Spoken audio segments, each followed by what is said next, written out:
Hello বন্ধুরা, যারা যারা আমাদেরকে ভালোবাসেন তারা সবাই প্লিজ ফেসবুকে গিয়ে আমাদের নীলস ডায়েরি ফেসবুক পেজটাকে ফলো করে আসবেন।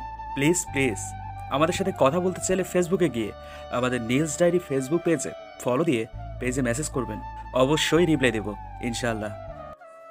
আরে, আমাকে ওয়াশরুম বন্ধ করে রেখে ম্যাম চলে গেছে। হয়তো ম্যাম ওই ডেলিভারি বয়কে চিনতো, তাই তাদের কথাগুলো শুনেছি আমি। কি? পালিয়ে গেছে মানে? আব্রাহাম জানলে খুন করে ফেলবে আমায়, হায় আল্লাহ। অয়ন আর লিমার কাবাকাবি শুরু হয়ে যায় আব্রাহামের কথা ভেবে ভেবে। কারণ আব্রাহাম অনেক কড়াভাবে বারণ করে গিয়েছিল যে আয়রাত যেন কোনোভাবেই ভুল করেও বাড়ির বাইরে বের না হয়। কিন্তু আয়রাত এখন শুধু বাইরে না, বরং পালিয়ে গেছে। এখন কি হবে? 3 ঘন্টা পর আব্রাহাম অফিস থেকে গেস্ট হাউসে আসে। এসেই দেখে অয়ন চিন্তা নিয়ে মুখের উপর হাত রেখে দিয়েছে, আর তার পাশে লিমা দাঁড়িয়ে আছে। আব্রাহাম বুঝতে পারছে না কি হয়েছে। সে কপালটা খানিক কুঁচকে অয়নের সামনে যায়। কিরে, কি হয়েছে? এই হাল কেন? আসলে মানে কি? আব্রাহাম খেয়াল করে দেখলো যে লিমা মাথা নিচু করে দাঁড়িয়ে আছে। আব্রাহাম বাঁকা চোখে উপরে আয়রাদের রুমের দিকে তাকালো। খটকা তো লেগেইছি তারে। আব্রাহাম আর এই দুজনকে কিছু জিজ্ঞেস না করে দ্রুত পা ফেলে আয়রাতের রুমে চলে যায়। গিয়ে দেখে আয়রাত নেই। ব্যাস, আর কি লাগে? আব্রাহামের মাথায় আগুন লেগে গেছে, যেন কান দিয়ে ধোয়া বেরোচ্ছে এমন একটা অবস্থা। নিজের বাম হাত কোমরে দিয়ে ডান হাতের 2 আঙ্গুল দিয়ে নিজের কপালে স্লাইড করতে লাগলো। চোখ বন্ধ করে রেখেছে, যেন রাগটা কোনোভাবে দমানোর চেষ্টা। আব্রাহাম বুঝেছে যে আয়রাত পালিয়ে গেছে। আব্রাহাম শান্ত ভঙ্গিতে নিচে নেমে আসে, হল রুমে এসে দাঁড়িয়ে পড়ে। আব্রাহাম ভাবতে থাকে যে একা তো আয়রাত পালাতে পারবে না। একটা বাচ্চা মেয়ে পালিয়ে গেছে আর তোমরা দুই আহম্মক কোথায় ছিলে? স্যার, আসলে ম্যাম আমাকে ওয়াশরুমে আটকে রেখে পেছন থেকে দরজা লাগিয়ে দিয়েছিল। রোহিত ফোন দিয়েছিল আরুষির বাবার ঝামেলা করছে, তাই কথা বলতে বাইরে গিয়েছিলাম, এসে দেখি এই অবস্থা। আব্রাহাম নিচে তাকিয়ে দেখে ছোট টিভির টেবিলের ওপর খাবারের বক্স। আব্রাহাম একটু খেয়াল করে দেখে খাবারটা একটা হোটেলের, নাম দ্য উইনস্টন হোটেল। আব্রাহামের এতক্ষণে মনে পড়ে যে এই হোটেলে তো আয়রাত কাজ করে, আর আজ এই হোটেল থেকে ডেলিভারি এসছে। দুইজন লোক যেহেতু একই হোটেলে কাজ করে, তাহলে অবশ্যই একে অপরকে চেনে। লিমাকে আয়রাত ওয়াশরুমে লক করে দেয়, আর অয়ন ফোনে কথা বলার জন্য বাইরে যায়। That's it. আব্রাহামের যা বোঝার তা বুঝে ফেলে। এতক্ষণ শান্ত থাকার ভনিতা করলো আব্রাহাম এখন আর শান্ত থাকতে পারলো না। রাগে মাথা চেপে ধরলো তার। রাগ সামলাতে না পারে নিজের পাশেই থাকা কাচের টেবিলের সর্বোচ্চ শক্তিতে দিল এক লাথি, আর সাথে সাথে টেবিলটা ভেঙে চুরমার হয়ে নিচে পড়ে গেল। একদম চূর্ণ বিচূর্ণ হয়ে গেছে। অয়ন আর লিমা বেশ চমকে উঠে পিছিয়ে যায়, আর আয়রাত সৌরভের সাথে একসময় পৌঁছে যায় হোটেলে। আয়রাত বাড়ি যাওয়ার আগে হোটেলে গিয়েছে। এদিকটা আগে সামলাতে হবে, আর বাড়িতে গেলে যে আয়রাতের কথা শুনতে হবে সেটা আয়রাত ভালো করেই জানে। তাই আগে এই দিকটা সামলে উঠে তারপর বাড়ি যাবে। এমনিতেও কথা শুনতে হবে, অমনিতেও কথা শুনতেই হবে। ঘেমে একাকার হয়ে গেছে সে। সৌরভ স্কুটি থেকে নেমেই ছুটে যায় ভেতরে। আর আব্রাহাম আরও একটু ক্লিয়ার হওয়ার জন্য নিজের মনিটর রুমে গিয়ে সিসিটিভি ক্যামেরা ফুটেজগুলো দেখতে লাগলো। সৌরভ স্কুটিটা নিয়ে সোজা উইনস্টন হোটেলের সামনে এসে থামে। আয়রাত স্কুটি থেকে নেমে দ্রুত গিয়ে ভেতরে চলে যায়। সে যেন এক প্রকার দৌড়ের উপরে আছে। সৌরভ আয়রাতকে কিছু বলতে যাবে, কিন্তু তার আগেই আয়রাত দৌড়ে ভেতরে চলে যায়। আর এই যে সৌরভ আছে, এই আয়রাতকে বেশ পছন্দ করে, কিন্তু বলে ওঠার সাহস তার হয় না। আয়রাত যখন ভেতরে আসে তখন অবনী অর্ডার নিচ্ছিল। হুট করে আয়রাতকে ছুটে আসতে দেখে অবনী পুরো টাসকি খেয়ে যায়। অবনী অর্ডার রেখে অবাক হয়ে ছুটে আয়রাতের কাছে যায়। আয়রা, তুই কোথায় ছিলি? তুই মানে কোথায় গায়েব হয়ে গিয়েছিলি? জানিস কত চিন্তা করছিল সবাই তোর জন্য। কোথায় চলে গিয়েছিলি তুই? আরে আস্তে আস্তে, আর আমি ঠিক আছি, কিছু হয়নি। কিন্তু গিয়েছিলি কোথায়? নিজেও জানি না। মানে? কিছু না। আচ্ছা বাদ দে ওসব কথা। দিয়া এসেছিল কি? হ্যাঁ, অনেকবার এসেছিল। আর তুই প্রথমে বাড়িতে যাসনি কেন? বাড়িতে গেলে কপালে কি যে আছে আল্লাহ জানে। আচ্ছা শোন, তুই দিয়াকে ফোন করে এখানে আসতে বল। আচ্ছা। অবনী ফোন করে দিয়াকে আয়রাতের কথা বলে। দিয়ার মনে এবার যেন একটু শান্তি লাগে। কি যে একটা চিন্তা মাথায় নিয়ে ঘুরছিল সে। যাই হোক, দিয়া তার কিছুক্ষণ পরেই এসে পড়ে। দিয়া হোটেলের ভিতরে এসেই দেখে আয়রাত আর অবনী একটা টেবিলে বসে আছে। দিয়ার এখন কেমন যেন রাগ রাগ লাগছে, ঠিক তেমন কান্নাও পাচ্ছে। দিয়া গিয়ে টেবিলে আয়রাতের সামনে বসে পড়ে। নিজে হাতে থাকা ব্যাগটা ধ্রিম করে টেবিলের উপর রেখে বলে ওঠে, এই কি না মানে শুরু করেছিস তুই? বিয়ে বাড়ি থেকে কোথায় গিয়েছিলি? প্লিজ শান্ত হ, মাথা পুরো হ্যাং হয়ে আছে আমার। কিন্তু গায়েব হয়ে গিয়েছিলি কোথায়? আচ্ছা শোন, তোরা কথা বল, মারামারি কর, যা ইচ্ছে কর, আমি একটু অর্ডারটা দিয়ে আসি আগে। যা। অবনী সেখান থেকে চলে গেলে দিয়া যেন এবার আয়রাতকে আরো বেশি আঁকড়ে ধরে। এইবার বল কোথায় গিয়েছিলি না বলেই? তুই ভাবতে পারবি না কত চিন্তা করেছি।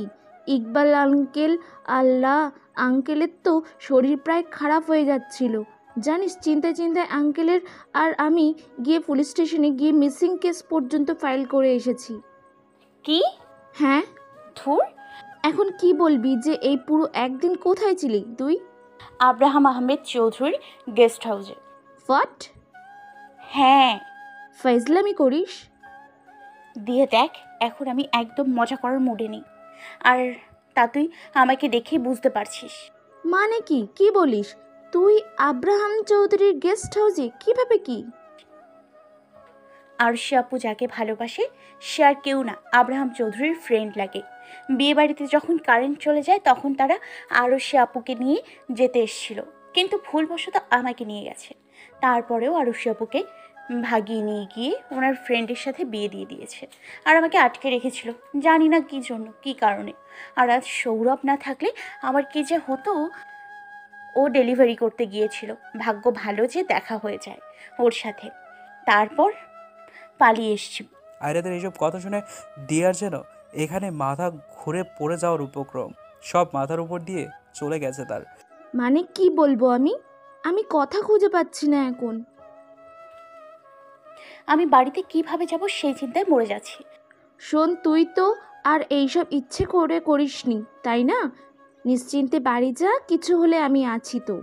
আচ্ছা শোন, চাচ্চু তো আজ হোটেলে আসেনি। তুই বাড়ি গিয়ে চাচ্চুকে বলে দিস যে কাল থেকে আমি হোটেলে আসছি, ওকে?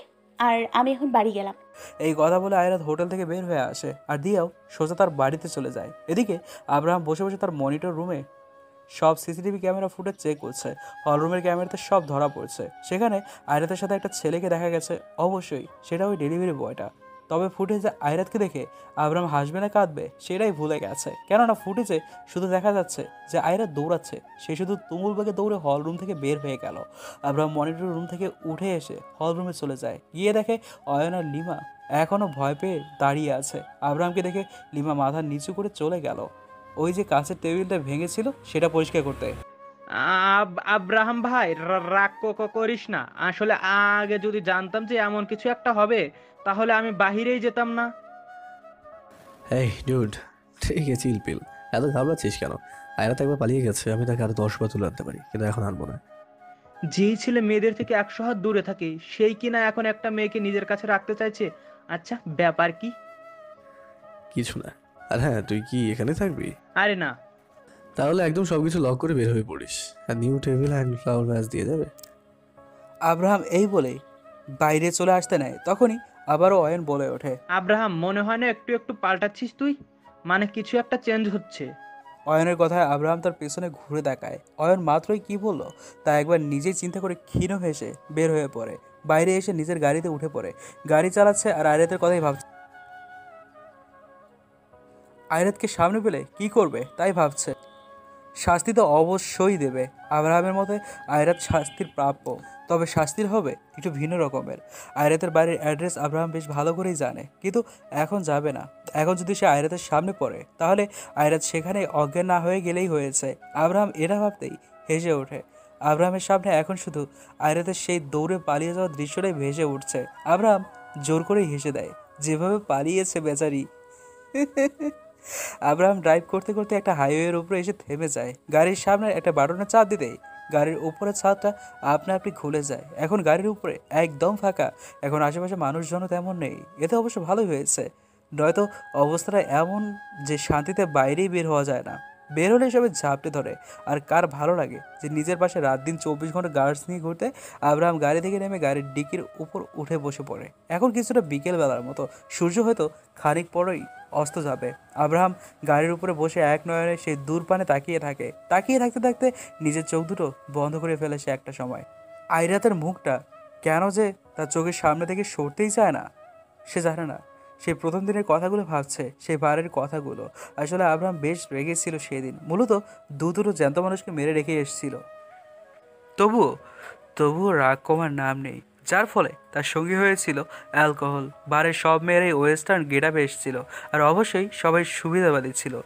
অনেকে ভাবে যে শর্ট কাপড় পরলেই বা অতিমাত্রায় মডার্ন দেখালেই ছেলেরা তাদের পাল্লায় পড়ে যাবে, কিন্তু না, আসলে এটা ভুল। এমন অনেকেই আছে যারা সুন্দর সভ্য কাউকে খুঁজে।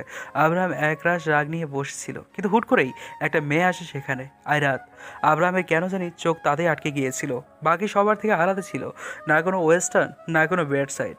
আর মূলত খেপানোর জন্যই আব্রাহাম সেদিন আয়রাতকে ওই কথাগুলো বলেছিল। তাতে আয়রাত যেমন রিয়েক্ট করেছে, আব্রাহাম ওগুলো ভেবেই আবারও হেসে ওঠে। আব্রাহাম আয়রাতের সব কিছুরই খবর নিয়েছে।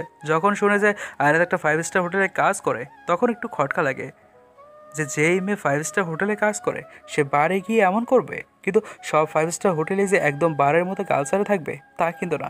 আব্রাহাম গাড়ির ডিকির উপর থেকে নেমে পড়ে। বেশ গরম লাগছে এখন। সে তার ওপরের কোটটা খুলে গাড়ির ব্যাক সিটে রেখে দেয়, শার্টের হাতাগুলো ফোল্ড করে নেয়, প্যান্টের পকেটে হাত দিয়ে দূর দিগন্তে তাকিয়ে থাকে। মন মাতানো বাতাস বইছে। আব্রাহামের চোখগুলোতে সূর্যের আলো পড়ে যেন চিকচিক করছে। আয়রাত গিয়ে তার বাড়িতে পৌঁছায়, সাহস যেন আর ধরছে না। তবুও কোনো রকমে বাড়ির সামনে গিয়ে দরজাতে কড়া নাড়তেই দরজা খুলে দেয় আয়রাতের চাচি। আয়রাত কিছু না বলে ড্যাব ড্যাব করে তাকিয়ে থাকে। আয়রাতের চাচি কিছু বলতে যাবে, তার আগেই ইকবাল সাহেব ছুটতে আসে, এসে আয়রাতকে জড়িয়ে ধরে আয়রাতকে ভেতরে নিয়ে আসে। এসেছিস মা? তুই কোথায় গিয়েছিলে বল? কত চিন্তা করেছি জানিস? চাচ্চু আসলে তুই ছিলি কোথায়? কোন নাগরের সাথে ছিলি বলিস না কেন? আহা, করলি তাম্বে। আমি কি করে বলবো চাচ্চুকে এখন যে আব্রাহাম চৌধুরীর কাছে ছিলাম আমি, আর উনি অনেক বড় একজন লোক। বললেই কি সবাই বিশ্বাস করবে আমায়? কি বলবো এখন? আইরাত মা, বল। আসলে আসলে চাচ্ছু মানে আমি না জানি না কোথায় নিয়ে গিয়েছিল আমায়। বিয়ে বাড়িতে ছিলাম, আর তখনই কেউ আমার মুখ চেপে নিয়ে যায়। আমি একটু রুমে ছিলাম, আজ উঠে দেখে আমি যেখানে ছিলাম সেখানে কাউকে খুঁজে পাইনি, তাই সেখান থেকে এসে পড়েছি। আল্লাহ, মা তুই ঠিক আছিস তো? তোর কিছু হয়নি তো? হ্যাঁ চাচ্ছু, চিন্তা করো না, ঠিক আছে আমি। এই মেয়ে এখানে থাকতে পারবে না। মানে কি বলছিস এসব? ঠিকই বলছি, এই মেয়ে না জানি কার সাথে থেকে এসেছে, এখন এই বাড়িতে থাকবে না। কলি, অনেক হয়েছে, মুখ সামলে কথা বলো। আর শুনো, আর শুনে রাখো, আমার মেয়ে যদি এখানে থাকতে না পারে তাহলে এই বাড়িতে আমি নিজেও থাকবো না। কি, এই মেয়ের জন্য তুমি নিজের বাড়ি ছেড়ে দেবে? হ্যাঁ, ছেড়ে দেব। কম কথা শোনাওনি তুমি। এরা যতটা তোমার বাড়ি, আয়রাতেরও ততটাই বাড়ি। এটা বলে যেও না যে তুমি এখন যে বাড়িতে থাকছো সেটা আমার বড় ভাই আয়রাতের বাবারই বাড়ি। আর বাবার বাড়ি থেকে তুমি মেয়েকে বের করে দিতে পারো না। কি এত বড় কথা, এত বড় কথা তুমি আমায় বলতে পারলে? আয়রাতকে তুমি যে কথাগুলো বলো তার এক আনাও আমি বলিনি ইলা। তাই এখন এটাই ভালো হবে যে তুমি নিজের মুখটা বন্ধ রাখো। আয়রাত মা, তুই যা রুমে, যা হয়েছে হয়েছে। আমি দিয়াকে বলে পুলিশ কেস তুলে নেব। তুই তোর রুমে গিয়ে ফ্রেশ হয়ে রেস্ট নে, আমি খাবার পাঠিয়ে দেবো, তুই যা। আয়রাত মাথা নিচু করেই সোজা তার রুমে চলে যায়। কলি এখন আয়রাতের দিকে তাকিয়ে আছে। আয়রাত চলে গেলে ইকবাল সাহেব চোখ গরম করে কলির দিকে তাকায়। কলি কিছু না বলে রান্নাঘরে চলে যায়। আয়রাত রুমে গিয়ে দরজা লাগিয়ে দেয়।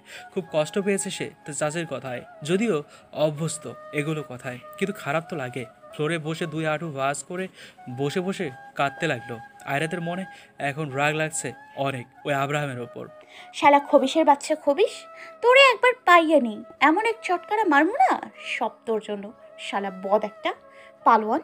রাগে ফুঁসছে আয়রাত। গায়ে জামা কাপড় নিয়ে ওয়াশরুমে চলে যায় আয়রাত। তারপর শাওয়ার অন করে তার নিচে দাঁড়িয়ে পড়ে। রাগ কমানোর চেষ্টা, তার মাঝখানে আরও পুরো একদিন চলে গেছে। আয়রাত ভার্সিটিতে গিয়ে আবারও হোটেলে কাজ করছে। বাড়িতে নিজের চাচিকে একরকম ইগনোর করে চলে সে। যখন থেকে কাজে এসছে তখন থেকে হোটেলের সব মেয়ে বা ছেলে একের পর এক আয়রাতের কান মাথা সব খেয়ে যাচ্ছে। কোথায় ছিলি, খবর নেই কেন, এই তুই নাকি গায়েব হয়ে গিয়েছিলি, কোথায় চলে গেছিস, আরও না জানি কত কী কী জিজ্ঞেস করছিল। আয়রাত শুধু অ্যাভয়েড করেছে সব। নিজের কাজ সে মনোযোগ দিয়ে করেছে। কাজ করতে করতে এক সময় টাইম শেষ হয়ে যায়। কাজ শেষ আজ অনেক তাড়াতাড়ি। তবে আয়রাত বেশ সময় যাবৎ আজ সৌরভকে দেখছে না। ইনফ্যাক্ট আজ সকাল থেকে আয়রাত সৌরভকে দেখেনি। হোটেলের ড্রেস পরেছিল আয়রাত, অর্থাৎ নিজের জামার উপর দিয়ে শুধু একটা অ্যাপ্রন পরেছিল। ড্রেসের পেছনের ফিতা খুলতে খুলতে আয়রাত অবনীর কাছে আসে। কি কাজ শেষ হলো? হ্যাঁ রে ভাই, শেষ হলো। প্রচুর গরম লাগছে। এখন তো বিকেল, মানে দেখ বাইরে। বাইরে যে রোদ, উফ। তো প্ল্যান কি? বাইরে যাবি না বাড়িতে? না রে, বাড়ি যাব। পরে আবার দেরি হলে বাড়ি মাথায় তুলে নেবে আমার গুণধর চাচি। কি বলবে তখন? বলবে যে আইরাত, কাজ নেই, বাড়ির কাজ কর, এটা কর ওটা কর, সারাদিন বাইরে তো থাকিসই, ঘরের কিছু কাজ কর, রান্নাঘরে এসে আবার হেল্প কর। এই মেয়ে! এই কথা বলেই অবনী আর আয়রাত হেসে দেয়। প্রচুর হাসি পাচ্ছে তাদের। তবে তাদের এই হাসিতে এক বালতি পানি ফেলে দিয়ে সে একটা কুল অ্যাটিটিউড নিয়ে হোটেলের ভেতর প্রবেশ করে আব্রাহাম। আয়রাত আর অবনী সেদিকে তাকায়। অবনীতে দেখে হায় হায় করছে খুশিতে, যেন এখানে নাচানাচি শুরু করে দেবে। আর আয়রাত, ওর তো বুকের ভেতরে কু ডাকছে, ঝটকা খেয়েছে সে। এইখানে কি করছে? আব্রাহামের দিকে তাকিয়ে থাকতে থাকতে আয়রাতের চোখগুলো বড় বড় আকার ধারণ করে। আব্রাহাম কোনো দিকে না তাকিয়ে সোজা আয়রাত আর অবনীর কাছে যায়। Hey girls, what's up? Abraham sir, আপনি এখানে? হায়, আমি তো বিশ্বাসই করতে পারছি না। তো এখন বিশ্বাস করে নাও বা নিজের গায়ে একটা চিমটি কেটে নাও। আমি যাই অবনী। আয়রাত তো এক প্রকার ভ্যাবাচাকা খেয়ে গিয়েছিল আব্রাহামকে দেখে। সে বাঁচার জন্য ঘুরে দ্রুত চলে আসতে নিলেই আব্রাহাম খপ করে আয়রাতের হাত ধরে ফেলে। আয়রাতের দিকে তাকিয়ে এক ভ্রু উঁচু করে বলে ওঠে, মিস আয়রাত, আপনি আমার সাথে যাবেন এখন। কি মানে কি? কোথায় যাব আর কেন? Just come with me baby. Abraham অবনীর দিকে তাকিয়ে মিষ্টি করে বাই বলে আয়রাতের হাত ধরে টানতে টানতে বাইরে নিয়ে আসে। আর অবনী বোকার মতো এই দুইজনের দিকে তাকিয়ে আছে। আয়রাত নিজের হাত ছাড়ানোর অনেক চেষ্টা করছে, কিন্তু আব্রাহাম যে শক্তভাবে হাত ধরেছে তাতে হাত ভেঙেই যাবে মনে হচ্ছে। আব্রাহাম কোনো কথা না বলে আয়রাতকে নিজের গাড়িতে তুলে দরজা লাগিয়ে দেয়। তারপর অপর পাশ দিয়ে গিয়ে সেও নিজের গাড়িতে এসে বসে পড়ে। কোথায় যাচ্ছে এখন সে আয়রাতকে নিয়ে জানে না। আয়রাত অনেক চিল্লাচ্ছে, বারবার বলছে যে কোথায় যাচ্ছে, কেন যাচ্ছে, কিন্তু আব্রাহাম আয়রাতের এই বকবকানি থেকে বাঁচার জন্য গাড়িতে ফুল ভলিউমে গান ছেড়ে দেয়। আয়রাত যেন এবার বিরক্তির শেষ সীমায় পৌঁছে গেছে। আয়রাত আরও জোরে চিল্লালে আব্রাহাম মিউজিকের ভলিউম আরও জোরে দিয়ে গাড়ির স্পিড বাড়িয়ে দেয়। দ্রুত যাচ্ছে যেন বাতাসের গতিতে। আয়রাত বুঝলো যে আব্রাহামকে বলেও লাভ নেই, তাই চুপ হয়ে বসে পড়ে সে। প্রায় 20 মিনিট পর আব্রাহাম গাড়ির ব্রেক কষে। আয়রাত অবাক হয়ে আব্রাহামের দিকে তাকায়। আব্রাহাম আরামসে সিটি বাজাতে বাজাতে গাড়ি থেকে নেমে পড়ে। আয়রাত দ্রুত গাড়ির দরজা খুলে নেমে পড়ে। আব্রাহাম কিছু না বলেই গাড়ির ডিগি থেকে হকি স্টিকটা বের করে। আয়রাত বেশ অবাক হয়ে এগুলো দেখছে। আব্রাহাম হকি স্টিক কেন বের করলো, তা আবার গাড়ির ডিগি থেকে? আর এখন হকি স্টিক দিয়ে কী করবে? আব্রাহাম তার এক হাতে হকি স্টিক নিয়ে আরেক হাতে আয়রাতের হাত ধরে নিয়ে যায়। আয়রাত বুঝতে পারছে না যে আব্রাহাম আবার কোথায় যাচ্ছে তাকে নিয়ে। যেতে যেতেই আব্রাহাম আয়রাতকে নিয়ে একটা ফাঁকা জায়গায় এসে পড়ে। আসলে এটা একটা খোলা মাঠ, তবে নিজের সামনে তাকাতেই আয়রাতের চোখ গোল হয়ে যেন কপালে উঠে গেল। আয়রাত বুঝতে পারছে না যে এইখানে কি করে এলো। আয়রাত ফট করে মাথা ঘুরিয়ে আব্রাহামের দিকে তাকায়। আয়রাত দেখে আব্রাহামের কোনো ভাবই নেই। সে ভাবে এক হাত প্যান্টের পকেটে দিয়ে আরেক হাত হকি স্টিকে নিয়ে দাঁড়িয়ে আছে। আয়রাত আবারও সামনে তাকায়। বেশ ঘাবড়ে গেছে সে। আয়রাত ভেবেই পাচ্ছে না যে এই কি করে এখানে এলো। এখন এই আব্রাহাম সাইকো আবার কি না কি করে বসে।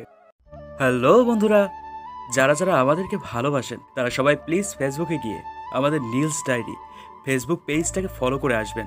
প্লিজ আমাদের সাথে কথা বলতে চাইলে ফেসবুকে গিয়ে আমাদের নীলস ডায়েরি ফেসবুক পেজে ফলো দিয়ে পেজে মেসেজ করবেন। অবশ্যই রিপ্লাই দেব ইনশাআল্লাহ।